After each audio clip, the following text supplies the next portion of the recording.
Good morning, Birmingham Unitarian Church. Welcome to all, whether you're visiting us for the first time or have been here many times before. Whether you're joining us here in the sanctuary, remotely via Zoom, or watching this recording later, it's good to connect with you. By greeting our virtual neighbors, we build a bridge between online and in-person participants. First, we'll project on our screen the image of folks who are currently on Zoom, and if you're comfortable doing so, please turn on your camera and give us a wave.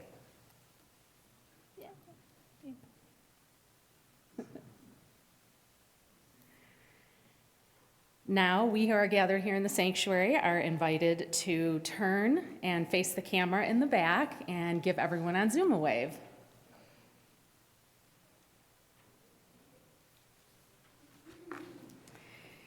If you're here with us in person, we invite you to join us after service for coffee and conversation in Hodis Hall, which is located to the left as you exit the sanctuary. Today we are celebrating February birthdays, so if your birthday is any time in February, there will be a time for you to come up and say a few words and be recognized, and we'll sing a song to you, the happy birthday song specifically. If you're with us on Zoom, we invite you to stay on the call for a virtual coffee hour immediately after service ends. Whenever and however we connect with BUC, we are building this beloved community.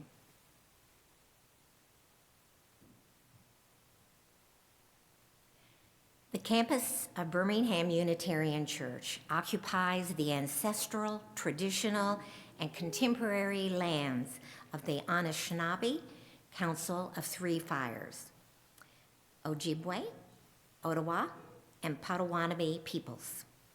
Bloomfield Hills is situated on land ceded in the 1807 Treaty of Detroit. We acknowledge Michigan's 12 federally recognized Native nations, as well as historic indigenous communities in our Michigan. We also acknowledge those who were forcibly removed from their homelands, as well as indigenous individuals and communities who live here now.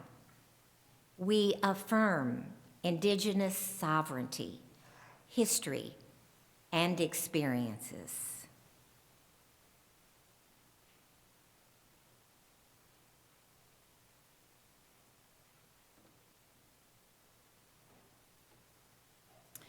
As we light our chalice this morning, we hear the words commitment or connection and commitment by Cynthia Landrum. As we kindle this flame, may it spark in each of us connection and commitment to our living tradition and to each other.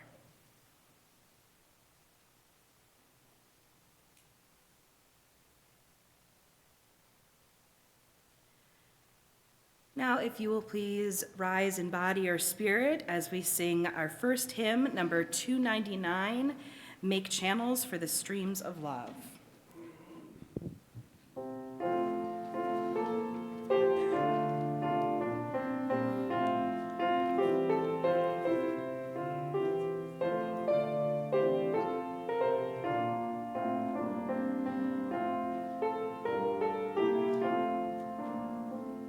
Make channels for the streams of love where they may broadly run, and love has ever-flowing stream to fill them everyone.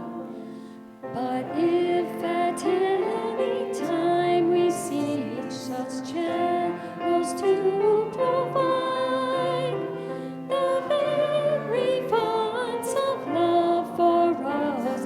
soon be parched and dried, for we must share if we would keep this gift all else above. We cease to give, we cease to have, such is the law of love.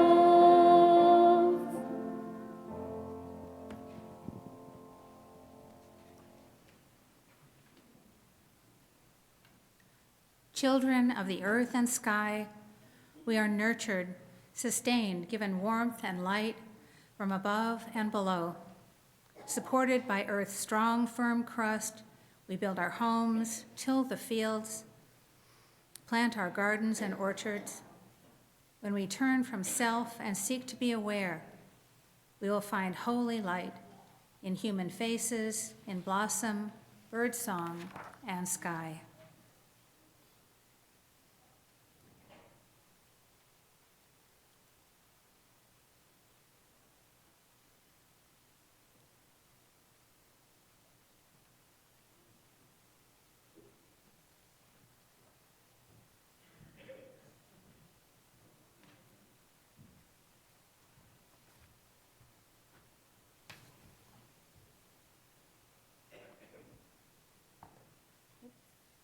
Good morning.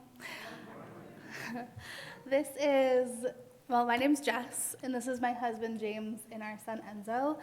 And this is my best friend, Hannah, her husband, Alex, and their daughter, Magnolia. We're telling a little story about our family this morning. And this is kind of a story about coworkers turned family. So a little opposite of a cautionary tale. 12 years ago, Hannah and I met. We both worked at Starbucks, and we quickly became inseparable. Sorry, there's deer walking over there. Sorry. And our lives became really intertwined. So of course, when we both met our partners, we had a lot of say. Then Alex joined working at Starbucks, and then him and Hannah became pretty inseparable.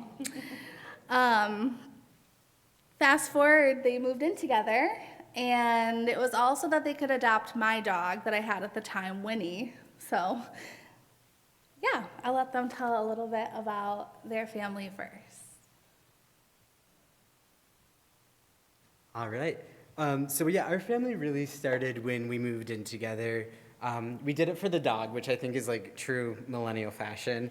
And then we kind of continued that. We ended up in a duplex in Ferndale, and we ended up in one side of it living together.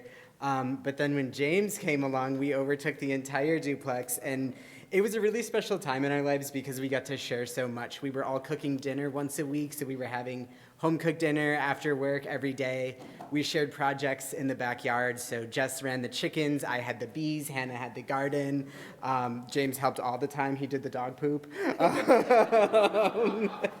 So it was really a story about sharing for us. And then the last part that was really special is Jess actually ended up officiating our wedding in the middle of COVID in our living room. So now that we both have little families, we've moved on, we have separate houses now, but we're together in Pontiac, and we continue to share meals, we continue to share dog care, child care, and trips up north. So I'll let James take it away with some of his family. So me and Jess, we decided to get married pretty quick once we decided to. So from about 20 days from when we decided to get married, we got married. So it was February 2nd we decided, and by February 22nd we were married. We got married in the Detroit Zoo. We kind of eloped real quick with our friends and family.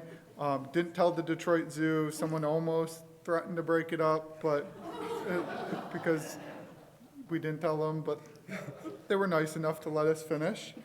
I work as a therapist, and Jess works as a nanny and a stay-at-home mom for Enzo.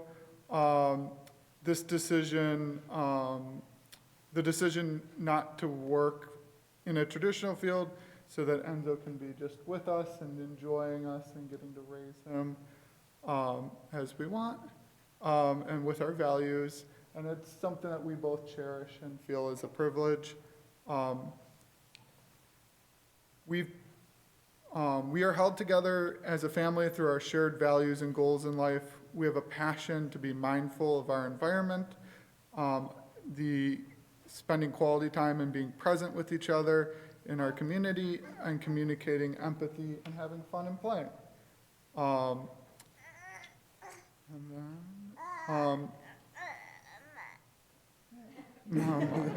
The family helps each other. We split up chores. I will often make all the lunches, Jess will usually make the dinners, and we are helped out by our grandparents who often watch Enzo once a week for a date night. And then Enzo will help clean up his playroom and follow mom around all over the place while she does chores. And love and communication is definitely the heart and the central thing of our family that keeps us together. And it is the constant effort of spending time together and communicating that keeps our relationship healthy and full of warmth. I'm going to talk a little bit about our little family. The core value of our family is definitely teamwork. We solve problems together. We try to always consider each other's needs when we're making decisions. We divide up work by who's best at what, and we take turns doing the things that neither of us like. I think our commitment to each other and to our people is really what makes us a family and what keeps us together. As our little family solidified, we knew that we wanted to add to the team, and so now Magnolia is here. We look forward to creating traditions with her and including her in the traditions that we already have. We like to spend a lot of time in nature and go backpacking. We really look forward to taking her to Isle Royale National Park. It's one of our favorite places. Including her in like harvesting honey from our bees and crafting and baking and the things that we enjoy in our everyday life. Yeah, that's our family.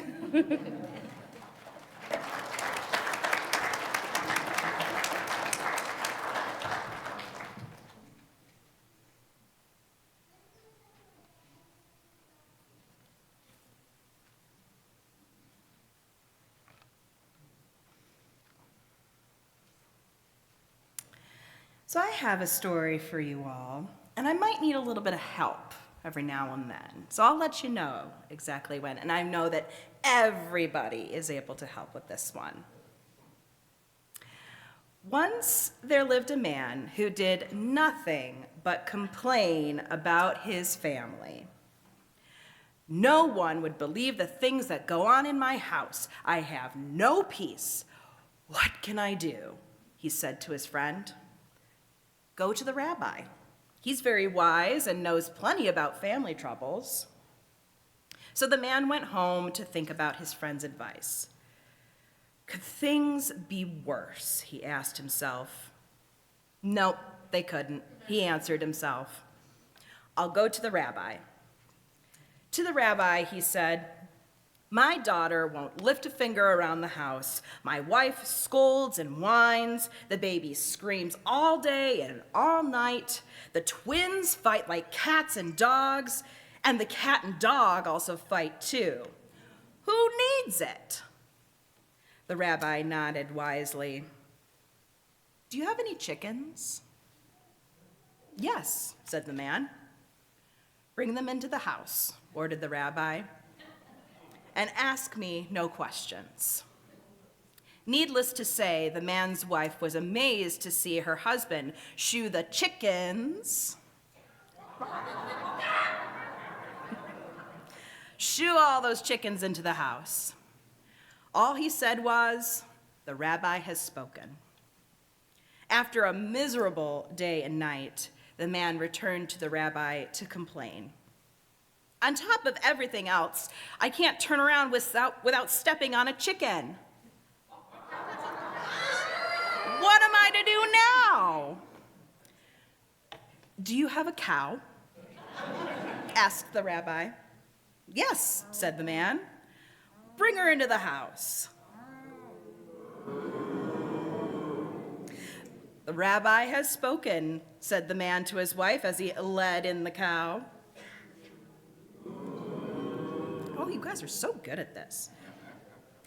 The poor man hurried back to the rabbi full of questions, but he was afraid to ask him, so he only said, Rabbi, help me. Now it's moo, moo, all day long, and day and night, and the smell. I need this like a hole in the head. Does your wife have any poor relations? Yeah, a terrible brother who eats without stopping, and his nagging wife. Invite them to your home, said the rabbi. I must start cooking, said his wife when she saw her brother. Husband, such joy you've brought me. What else could I do? The man muttered to himself sadly. The rabbi has spoken. Once again, the man went back to the rabbi. My sister-in-law complains all day. My wife is an angel next to her. My brother-in-law has eaten 12 chickens already. Yeah, be careful, you might be next. And my wife feeds him morning, noon, and night. Have your poor relations anywhere to go? We have a rich cousin in the city, said the man. Please ask them to go there, said the rabbi. The rabbi has spoken, cried the man in a loud, booming voice as he helped the relatives leave. Bye. The man returned to thank the rabbi. It's much better now without the relatives, the man told the rabbi. Of course, there's still the smell. Does the cow have a nice stall in the barn? Asked the rabbi. Yeah, Rabbi, she does, and I'll put down a fresh bed of straw, said the man quickly. Invite the cow to return to the barn, said the rabbi. The cow didn't seem to understand. Maybe moo, moo. She kept coming back to the house, but eventually she was encouraged to stay in the barn. When the man next appeared before the rabbi, he almost looked happy. It smells so much better in my house now, he said. Of course, we still can't help stepping on a chicken now and then. Send the chickens to their coop, said the rabbi. They will be much happier there. And we will be much happier without them, said the man. And wiser too, said the rabbi with a gentle smile. The rabbi has spoken. The whole family called out to one another as they shooed the chickens out. Bye, chickens. Then they threw open the windows and let the fresh air in as they cleaned and polished their home. That evening, for the first time, the family sat down to dinner in peace. As the sun set, the man watched his wife bless the Sabbath candles. Shalom, he said to his happy family. Our home is a paradise now.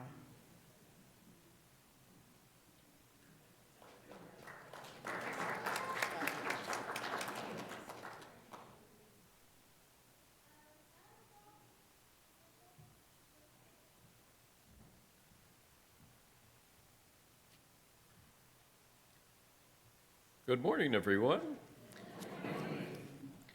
I'm Jordan Schwartz. This is my wife, Christina, my daughter, Eleanor.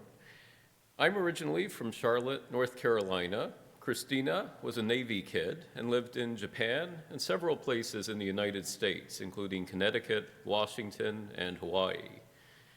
We're both aerospace engineers by background and met during our third year of college while attending a summer internship at NASA Langley Research Center in Eastern Virginia. All the interns that year lived in the same apartment complex, and I met Christina shortly after arriving. Little did I know that I'd end up working in the same research branch as Christina, studying something called a Mars tumbleweed, a concept for a wind-driven Mars rover. And it was just my luck that we were sharing an office for the summer. It took us a while to sort out the logistics of long distance, but we reunited during our graduate years, and soon after that, I knew that Christina was the one that I wanted to marry. But I also learned that I'd be marrying Jay, Christina's horse, whom she'd had since she was 14 years old. So this is a picture of our family about 10 years ago. More of my years have been spent with horses than without. My father bought me my first horse, Jay, the brown and white one in the picture, when I was about Eleanor's age now. The next picture is our current family. Alas, human lifespans far exceed those of our beloved animals, so our family has changed some. Horses, of course, remain constant. I still have a troublesome pony. We've switched from a dog to goats. If you haven't had a goat before, they're very affectionate and remarkably like dogs in their behavior, only they're vegetarians. Having horses and other animals has imposed constraints on our family. Traveling is much more difficult. Also, the horses require us to live in a rural setting with land.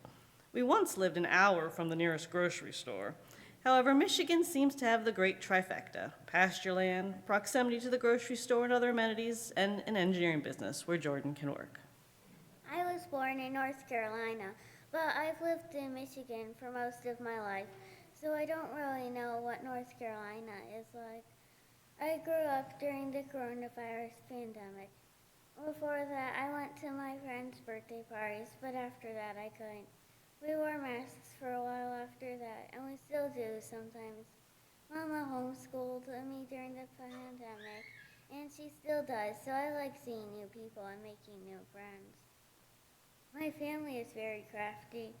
Papa likes making model rockets, designing buildings and trains in Lego, and creating things with the 3D printer. Mama likes to crochet, knit, and sew stuffed animals.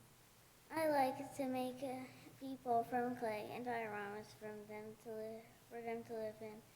I also like to write songs. My favorite one is called Inside Out Fire. That's just a little about our family.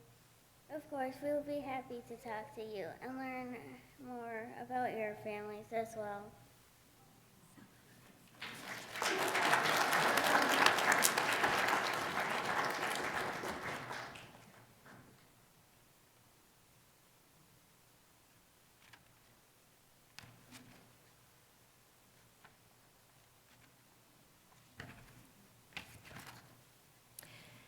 The mission of Birmingham Unitarian Church is to be a free and welcoming religious community that encourages lives of integrity, learning, service, and joy. One way we live out this mission is by giving half of our weekly offering to a nonprofit organization that shares our values and addresses needs in the community. For February, our plate recipient is the Cooley Innocence Project, a law school clinic at Cooley Law School. The project's mission is to provide free legal assistance to and secure the release of persons who are wrongfully imprisoned for crimes they did not commit, and to provide its students with an excellent learning experience. Since 2001, the Cooley Innocence Project has screened over 6,000 cases and is responsible for the exoneration of 9 wrongfully convicted prisoners.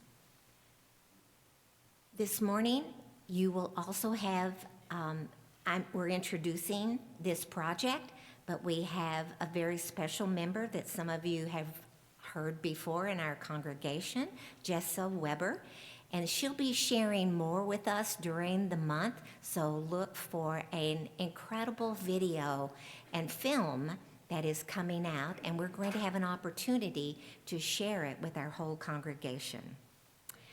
Please, would our ushers come forth? And our special assistant usher this morning is Cato Shermantaro. We will now receive this morning's offering, which is given and received in a spirit of generosity and gratitude.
With gratitude, we dedicate this offering to the good work of our congregation and the Cooley Innocence Project.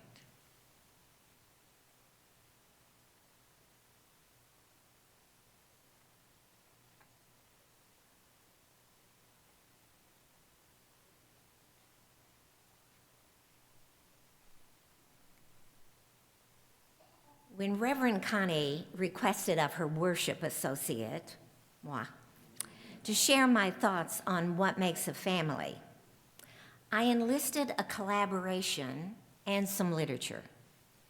That's what teachers do. My 3 grandchildren were my engaged collaborative, since my 2 children raised their eyebrows and ran the other way, and commented that their father would have shaken his head at my committing to one more project, knowing full well I would accept. That is the current state of my family. We live together, we believe in each other, and we deeply accept and love each other. This is what makes us. One in our list is faith, with varied traditions.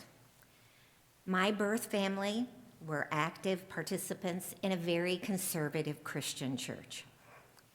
That leadership was by far not near as authoritarian as the church I belonged to. However, it taught me and my children to follow our personal curiosity and inquiry for continuous faith development. And it has evolved into varied belief systems that just keep evolving. They're different for each member of our family. My 3 grandchildren appear to embrace the model as well. It is even shared beyond our birth family to my grandchildren's paternal grandparents. Faith calls us to faithfulness, and it has given us the strength to care for husbands and fathers in unexpected deaths. We believe that together and individually, faith makes our family who we are and how we make a difference in our world. The practice is that we share many faith traditions, and they just keep evolving. Another element that makes our family about who we are is knowledge. Some of us love debating, resisting, arguing, going out on a limb with our knowledge and beliefs, right or wrong. We keep our curiosity alive, and we encourage each other to question and develop proof of everything. Knowledge is never a constant for us. We, just like the members of our family, are in constant motion and learning and understanding. We enthusiastically embrace and manage acceptance of each family member's development.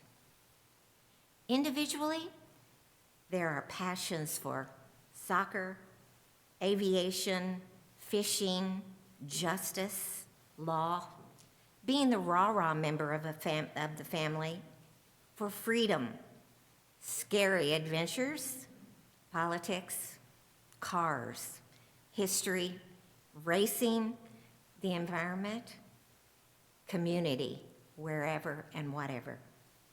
And most of all, we have an expertise and passion for people. In common, we seek to collaborate and support each other's knowledge and passions.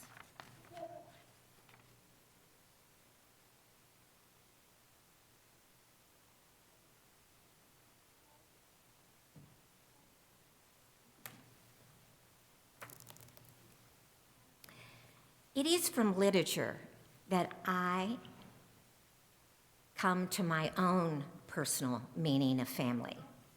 Literature plus a sweet friend's mirror helped me articulate this thinking. I have been a part of a family, and many more. Thank the Lord. Sometimes it was lasting, sometimes active, sometimes not. Sometimes it was all but ephemeral, maybe only an afternoon, but not less real for that. It stays in my mind, those beautiful people, or anyway, beautiful to me, of which there are many. You, and you, and you, and you, for whom I've had the fortune to meet or maybe missed. My family are men, women, lots of children. Some of my family are trees, places, stars, creatures, or music flying above the names of their makers, or clouds, or the sky, or the sun, which was my first family, and the best, the most loyal for certain, who looked so faithfully into my eyes every morning. Love, family, I know not the difference. I imagine faith as its knowledge, its acceptance, its passion to give of itself. I imagine that is how family began.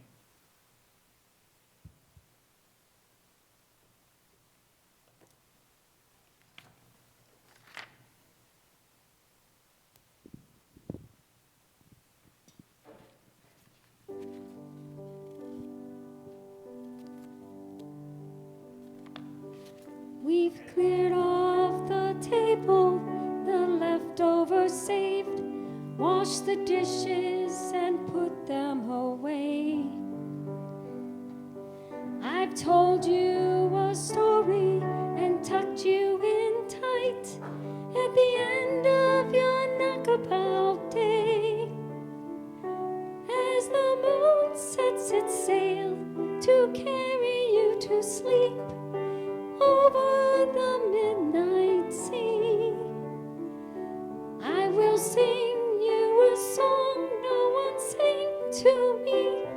May it keep you good company. You can be anybody you want to be. You can love whomever you will.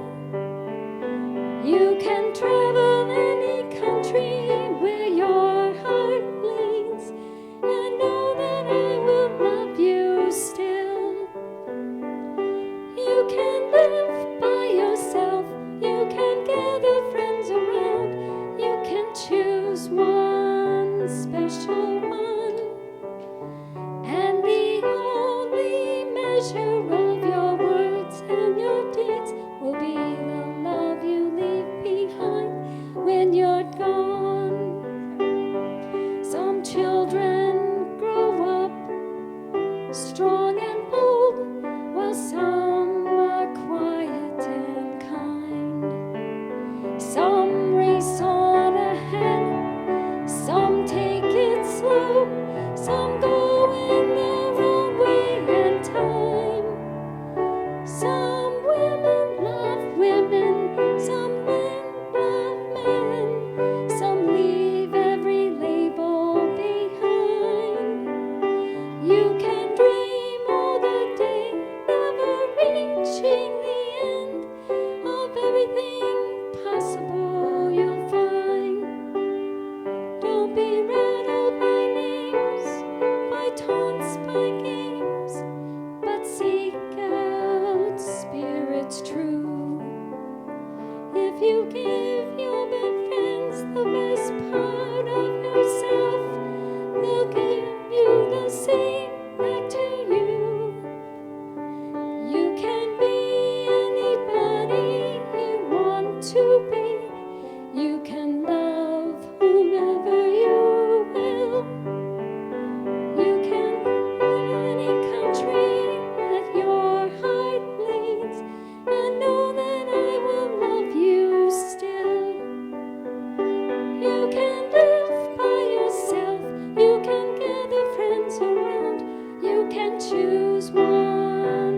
special one, and the only measure of your words and your deeds will be the love you leave behind when you're done.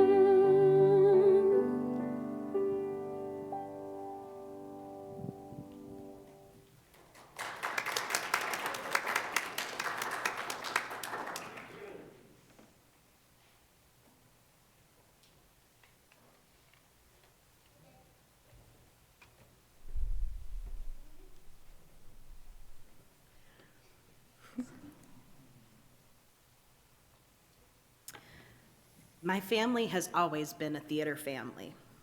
If my family were a musical, Act 1 opens with my dad, Jim Snideman, and my mom, Sandy Hanley, meeting at a community theater, the Farmington Players Barn. My dad's role is the goofy young actor taking center stage. And my mom's role is supporting the production behind the scenes. They say, and I can confirm, that opposites attract. And when they do, the sparks fly. Cue the opening musical number, and it's a love song. Soon after, the ingenue makes an appearance. All is joyful and wonderful until tragedy befalls the happy family. When I was 4 years old, my mom passed away from cancer. It spread throughout her body, and there was no way to tell exactly how it all started. Now the widower and his young child are journeying together, navigating a world that isn't exactly built without mothers in mind. Through all of this, I was still trying to process the grief of a person I barely got to know. It hurt so much to hear about her and the memories other people had of her, to hear how much she wanted to be a mother, how much she wanted to be my mother, being told she's looking down on me in heaven. It hurt so much, it seemed easier to just push the grief down and try to forget about her. And no matter how hard people tried to comfort and convince me otherwise, I could not imagine that a good and loving God would make this all part of some divine plan. I became an atheist at only 5 years old. Little did I know that maybe there was something to this whole God's plan thing. I just could not fathom it at the time. For what seemed like forever, but in reality was only 7 years, it was just my dad and I. Though we weren't entirely alone. My dad started dating again, looking for someone that would be a good partner and parent to his young, precocious child. Act 2 begins with an adult sitting at the table of a Wendy's Tim Hortons lobby.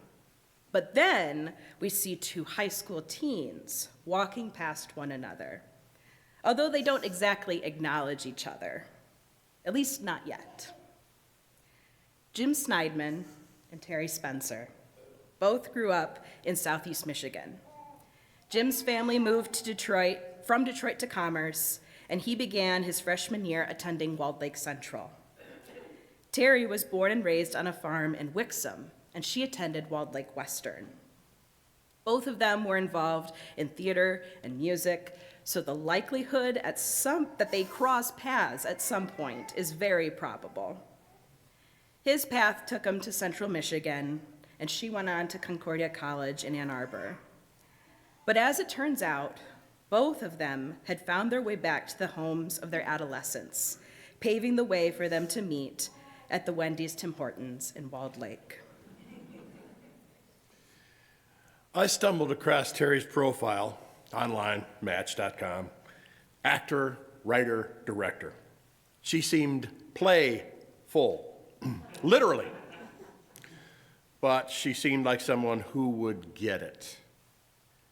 I just knew that I had to get to know this person behind the screen. I paid the fee and sent her a message. We started talking, and I learned about her mom, who had recently passed away. She was back at home to be with her dad, closer to her family. She had received her MFA in theater directing from the University of Minnesota. And she was still very close with her stepchildren from a previous marriage there. I knew that this person would understand what it's like to be a parent to another child. Isn't she cute? And could parent with compassion. I was hoping that she could be the mother that my child needed. Soon after I was introduced to Terry, she suggested that my dad and I go to this church with her in Farmington. It had this really long name, Universal something. I was already apprehensive about the whole thing, and I was definitely not looking forward to going to church to begin with. Now that it was my dad and Terry taking me, was I just gonna have to grin and bear it in order to make them happy? Well, that Sunday, I went to RE, and the conversation suddenly came to a point where someone said, "I don't believe there's a God." My ears perked up. And someone else says, "I don't know, I think there's a God, but maybe not like a big beardy white guy in the sky." Wait a minute, is it possible that the existence of God is a question that can be asked? Act 3 opens, and I'm in my freshman year of high school. Coincidentally, I ended up at Walled Lake Northern, completing the Walled Lake High School trifecta.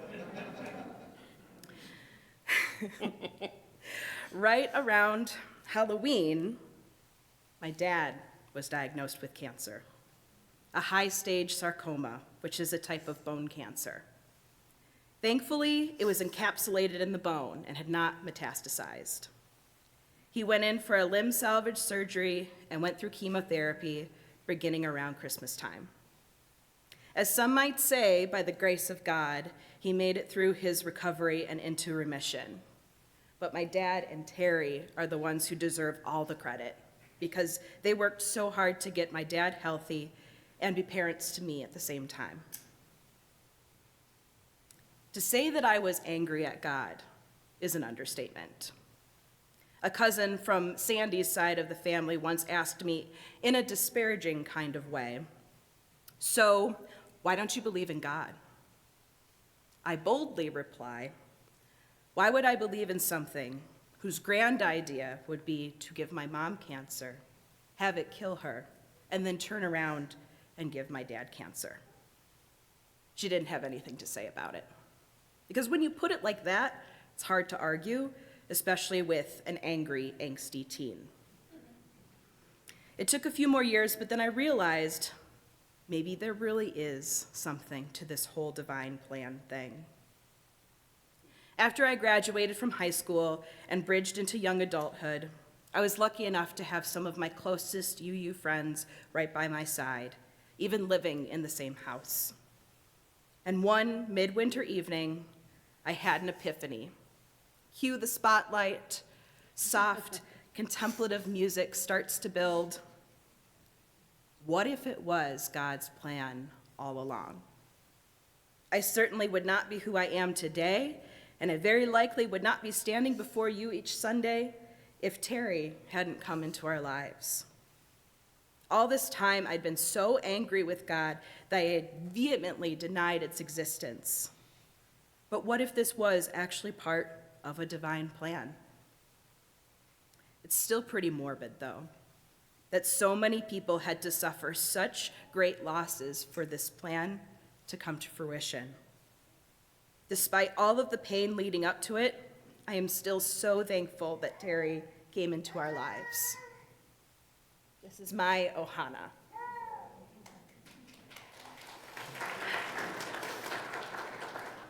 Oh, I said I wasn't going to do this. I'm sitting there going, acting. I can do this. Nah, it's okay. Just a few comments from me about our little family. We're great. One of the things we're really good at is playing together. Not just when we do theater, but even in the way we approach life. Our senses of humor mesh. We've developed a large repertoire of inside jokes, stories, and catchphrases that have bonded us over the years. In particular, Lilo and Stitch, which was mine and Jim's first movie date. And our dog, who we just lost, was named Stitch.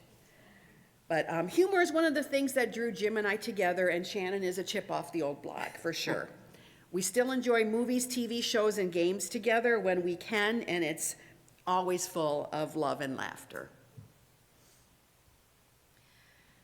While I still don't believe in a God, nor do I personally believe in a divine plan for life, the universe, and everything, I do recognize that every ending is the beginning of something new. And even the most tragic endings have a silver lining. Good things can and do happen, but usually when we least expect it.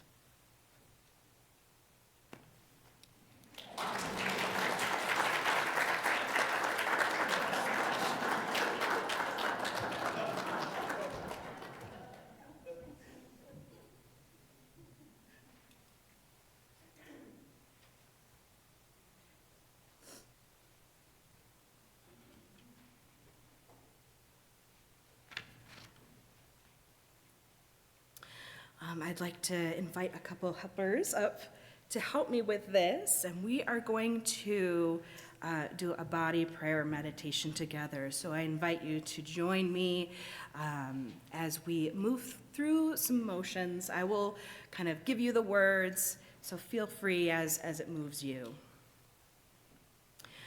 A prayer of gratitude we do with our bodies. We bring our hands together in front of us, near our heart, and pause. We lift our hands out in front of us to offer to others the world we all have to give. We reach our hands high above our heads, reaching out to a world, being open to it, to all it might offer us. We bring our hands down, gathering the gifts of the universe and bringing them to our heart. Let's try that one more time. A prayer of gratitude that we do with our bodies. We bring our hands together in front of us near our heart and pause.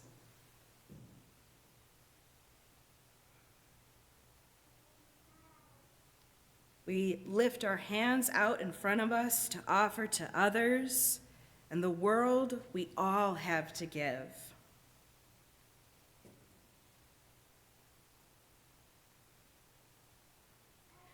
We reach our hands high over our heads, reaching out to the world, being open to all it might offer us.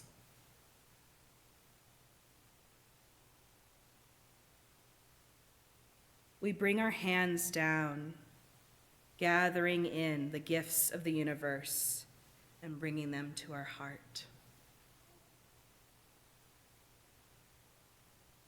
With these words in our head, let's try that all together, bringing these motions all together.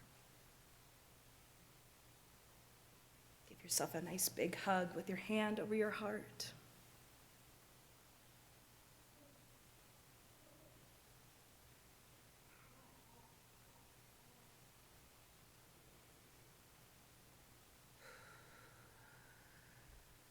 Take a nice deep breath in.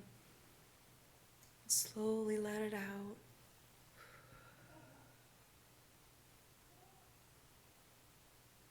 Our next breath in, let's raise our arms up.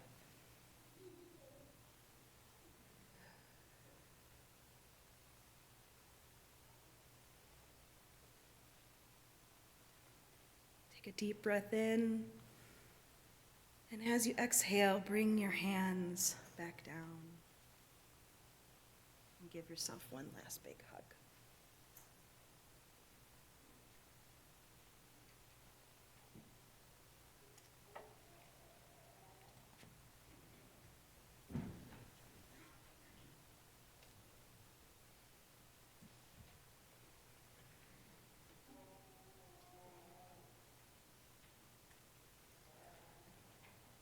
We hold each other in our hearts and minds with all our joys and all our sorrows. The joys and sorrows of the congregation that are shared with us this morning are these. For Monica Vogel, My grandpa passed peacefully this Monday morning. He is so loved and will be missed.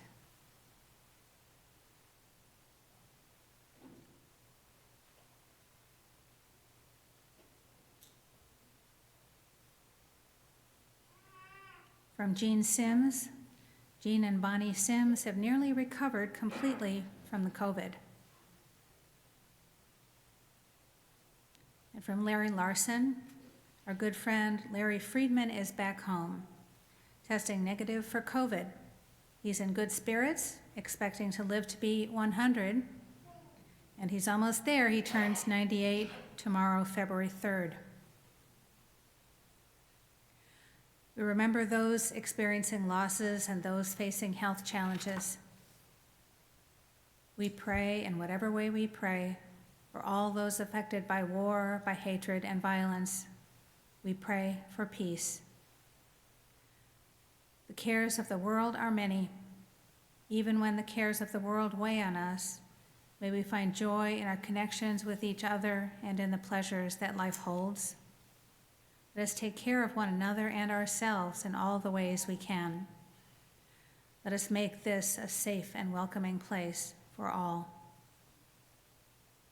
As we hold each other in our hearts and minds with all our joys and all our sorrows, whether spoken or unspoken, let's take a moment to be quiet together.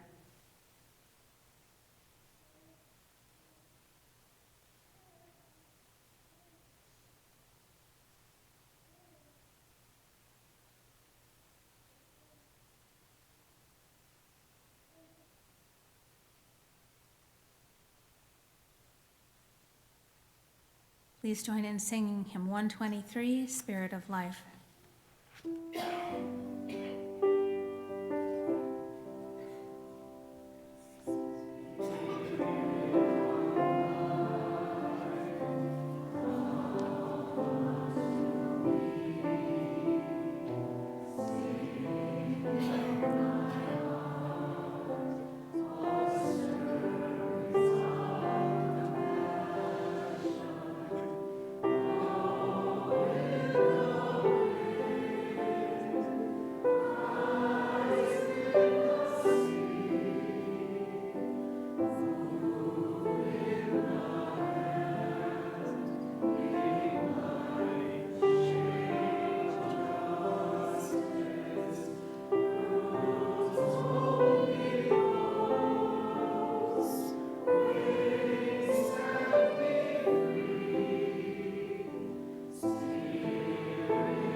The Family Book by Todd Parr. Some families are big. Some families are small. Some families are the same color. Some families are different colors. Some families live near each other. Some families live far from each other. Some families look alike. Some families look like their pets. All families are sad when they lose someone they love. Some families have a step-parent or step-siblings. Some families adopt children. Some families have 2 moms or 2 dads. Some families have 1 parent. All families like to celebrate special days together. Some families eat the same things. Some families eat different things. Some families like to be quiet. Some families like to be noisy. Some families like to be clean. Some families like to be messy. Some families live in a house by themselves. Some families share a house with other families. All families can help each other be strong. There are lots of different ways to be family.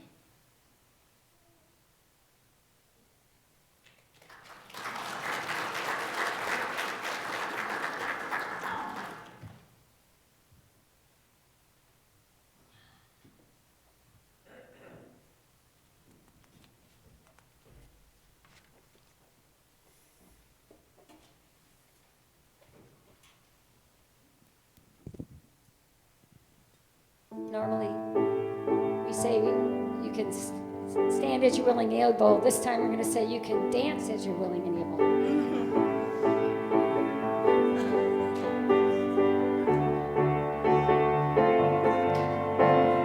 We are family.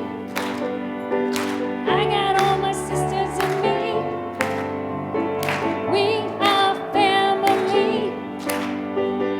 Get up, everybody, and sing. We are family. I got all my sisters and me. We are family. Get up, everybody, and sing. Everyone can see we're together as we walk on by, and we fly just like birds of a feather. I won't tell no lie. All of the people around us, they say, can they be that close? Just let me state for the record, we're giving love in a family dose. We are family. Yeah, yeah, yeah. I got all my sisters and me. Ooh, we are family. Get up, everybody, and sing. We are family. I got all my sisters and me. We are family. Get up, everybody, and sing. Living life is fun, and we've just begun to get our share of this world's delights. High hopes we have for the future and our goals in sight. We know we don't get depressed. Here's what we call our golden rule. Have faith in you and the things you do. You won't go wrong. Oh no, this is our golden rule. We are family. I got all my sisters and me. Sing it with me. We are family. Get up, everybody, and sing. Sing it with me. We are family. Woo-hoo. I got all my sisters and me. Yeah, yeah, yeah. We are family. I got all my sisters and me. One more time. We are family. I got all my sisters and me. Ooh, we are family. Get up, everybody, and sing.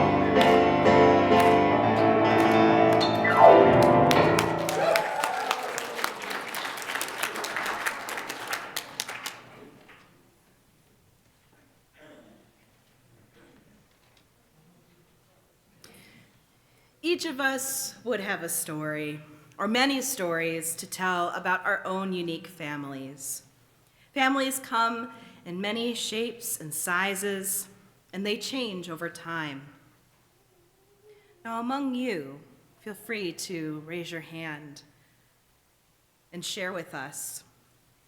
How many of us live with people who fit your definition of family? How many live with animals who are part of your family? How many live alone? How many are part of more than one household? How many live with people who are friends or roommates, but who aren't family members? How many are parents, grandparents, great-grandparents? How many are part of families formed by adoption or by fostering? How many have step-siblings? How many have step-parents or step-children?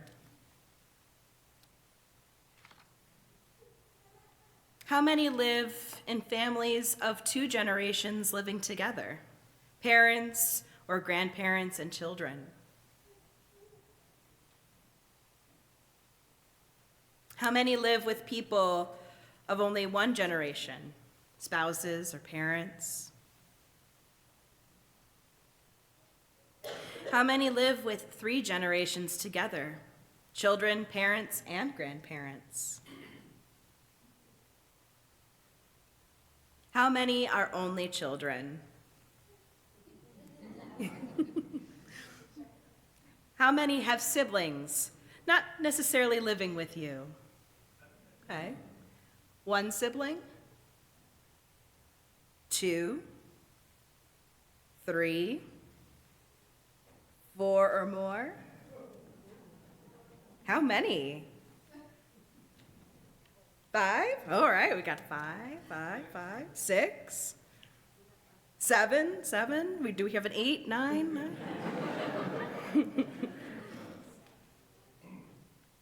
Is there anybody whose family situation didn't fit any of the descriptions I mentioned?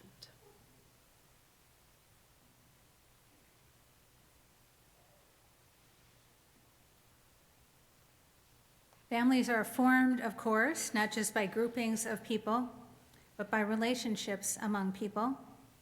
My favorite definition of family is one that originally comes from a pamphlet entitled A Force for Families that was published by the American Home Economics Association a long time ago. But they were ahead of their time, I think.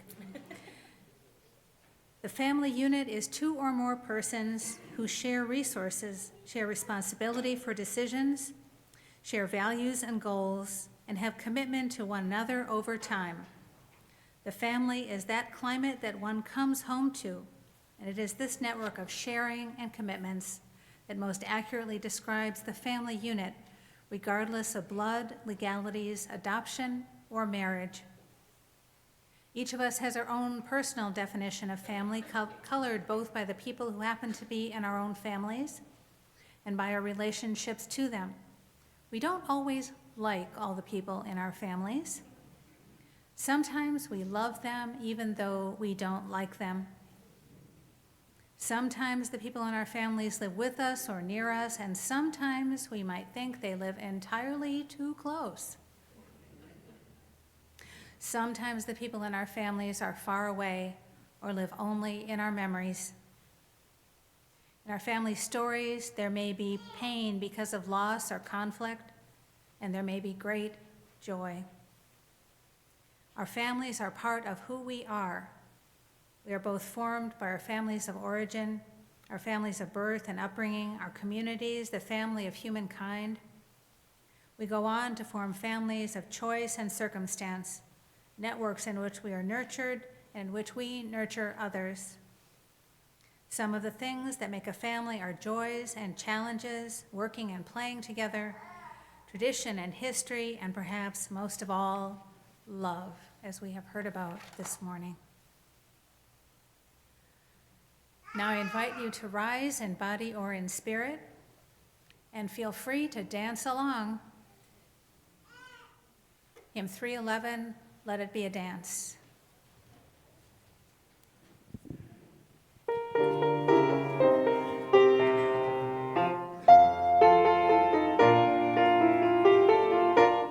Let it be a dance we do. May I have this dance with you through the good times and the bad times too. Let it be a dance. Let a dancing song be heard. Play the music, say the words, and fill the sky with singing birds. Let it be a dance. Let it be a dance. Let it be a dance. Learn to follow, learn to lead. Feel the rhythm, feel the need to reap the harvest, plant the seed. Let it be a dance. Let it be a dance we do. May I have this dance with you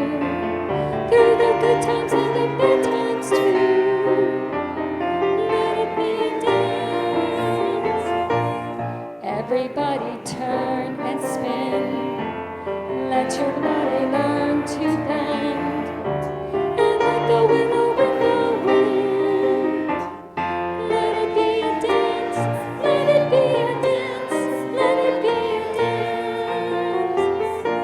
A child is born, the old must die. A time for joy, a time to cry.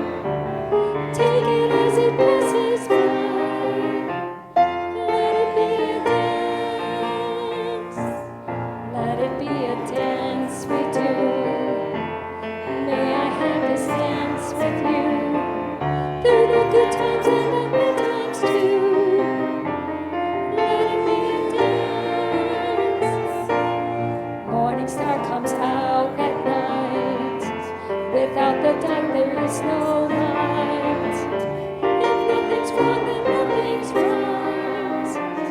Let it be a dance. Let it be a dance. Let it be a dance. Let the sunshine, let it rain. Share the laughter, bear the pain. And round we go again. Let it be a dance.